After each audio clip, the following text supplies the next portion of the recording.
Assalamualaikum warahmatullahi wabarakatuh. Alhamdulillahirabbil alamin wa bihi nasta'in wa ala umurid dunya waddin. Assalatu wassalamu ala asyrofil anbiya'i wal mursalin wa ala alihi wa sahbihi ajmain, amma ba'du.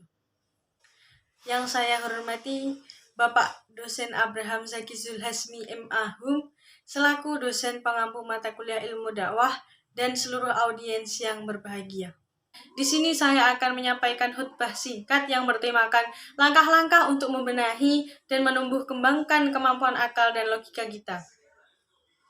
Sebagaimana diketahui bahwa kesibukan dengan berbagai urusan dunia membuat kita melalaikan kewajiban untuk membenahi dan meningkatkan kemampuan akal kita. Padahal kekuatan akal ini diharapkan mampu mengendalikan syahwat dan emosi sehingga kita dapat menjadi orang yang bijaksana dan memiliki hikmah. Hikmah di sini berarti kemampuan untuk membedakan antara hak dan yang batil dalam aspek keyakinan, seperti yang baik dan yang buruk dalam tataran sifat dan perbuatan, serta yang jujur dan yang dusta dalam tataran perkataan. Berikut ini akan saya sampaikan langkah-langkah untuk membenahi kekuatan akal dan logika kita, yaitu sebagai berikut. Yang pertama, yaitu meraih pengajaran Allah dengan meningkatkan ketakwaan. Hendaknya kita meningkatkan ketakwaan kepada Allah Subhanahu wa Ta'ala dengan melaksanakan perintah-perintahnya dan menjauhi larangannya. Bismillahirrahmanirrahim. Taqullaha wa ya'lamukumullahu wallahu bikulli syai'in alim.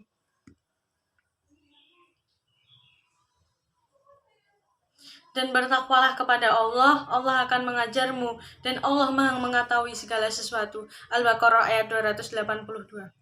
Dengan ketakwaan ini, kita dapat menajamkan akal pikiran kita sehingga mampu memecahkan berbagai problem kehidupan yang membutuhkan solusi dari pemikiran kita. Dengan ketakwaan ini, kita juga dapat menguatkan memori otak, sehingga dapat merekam berbagai dalil, argumentasi, dan fakta ilmiah. Disebutkan dalam sejarah Islam terdahulu bahwa Imam Waqi, guru Imam Syafi'i, tidak pernah membawa catatan untuk mencatat pelajaran apapun yang didengarnya. Ketika ditanya mengenai rahasianya, beliau menjawab, semua itu dengan menjauhkan diri dari perbuatan maksiat. Yang kedua yaitu menghadiri majelis-majelis ilmu. Dengan menghadiri majelis-majelis ilmu yang dikelola para ulama pewaris Nabi, kita akan mendengar ayat-ayat Al-Quran dan petunjuk-petunjuk Rasul, serta ilmu-ilmu yang belum kita ketahui sebelumnya. Yang ketiga yaitu melakukan zikir dan tafakkur.